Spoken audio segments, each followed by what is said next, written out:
मलाई पहिला पनि देख्नु भएको छ एकचोटि है अब स्वतन्त्र पार्टीको म चाहिँ सभापति किनकि यो भेगको सबै कुराहरू मैले पनि बिस्तारै निरीक्षण गर्दैछु।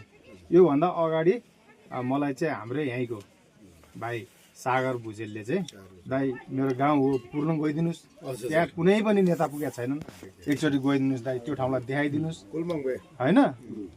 ऊ अहिले बाहिर छ है। अनि त्यहाँबाट चाहिँ मलाई उसले चाहिँ धेरैपल्ट भनेर मैले पोहोर आएर यही पुर्लुङ स्कुलमा आएर मैले केही कापी कलम र स्कुलको स्वेटर पनि बाँडेको थिएँ।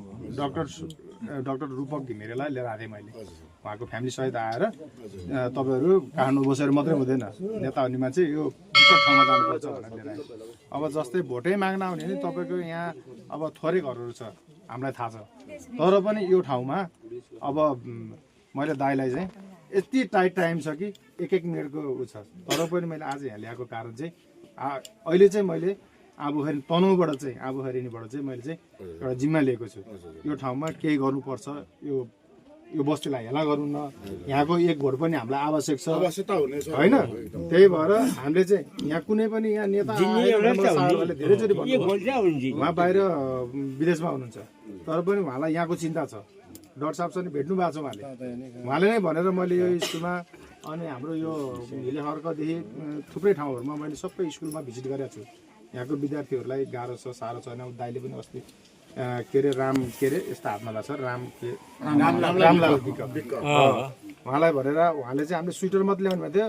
डाक्टर साहबले यहाँको यो विकट ठाउँमा देखेर माया गरेर यहाँको स्कुललाई विद्यार्थीहरूलाई भनेर उहाँले चाहिँ के गर्नुभयो भन्दा ल यो स्कुललाई म वार्षिक 1,20,000 किस्ताको दरले पठाइदिनु पनि भएको छ होइन। यो हजुरलाई थाहा छ। त्यही भएर सुन्नुहोस् है, मैले हजुरलाई मैले के भन्नु लाग्यो भने अब हामी बजार केन्द्रित होइन, बजार विकास भइसक्यो। अब गर्नु पनि हामी गाउँमा हो। त्यही भएर गाउँको एकदम तपाईँ हामी कोदालो खनेर बाहेक अरू खान पाउने अवस्था छैन। त्यस कारणले मैले चाहिँ सोडिङ भाइलाई अब हुनेवाला अर्थमन्त्री हुनुहुन्छ, अहिले जताततै राष्ट्रिय स्वतन्त्र पार्टीको हुम चलेको छ। अहिले सोडिङ भाइ सर हुनुहुन्छ उहाँ है। अब जो बा नेता यसरी आउनुहुन्न, उहाँले चाहिँ उहाँको टार्गेट भनेर चाहिँ गाउँहरू विकास गर्नु है।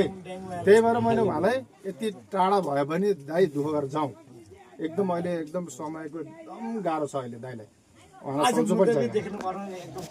खाँदै हिँड्नु भएको छ। यो औषधि उहाँको लागि होइन नि त, यो त तपाईँ हाम्रो लागि हिँड्नु भएको दाइ। उहाँको लागि के छ र, उहाँ त जसरी पनि जिउनु सक्नुहुन्छ, तर पनि उहाँले चाहिँ हामीले चाहिँ धनी वर्गको लागि होइन, अब गरिब वर्गलाई हेर्नुपर्छ है, गाउँ ठाउँ हेर्नुपर्छ है भनेर मैले दाइलाई चाहिँ रिक्वेस्ट गरेर मैले पहिला नै भनेको थिएँ आज आउनुपर्छ। त्यही भएर अहिले दाइले भन्नुभयो जुन जोगी आयो नि कानै चिर्या, त्यो होइन हामी फरक छौँ, हामी एकदम फरक छौँ। त्यही भएर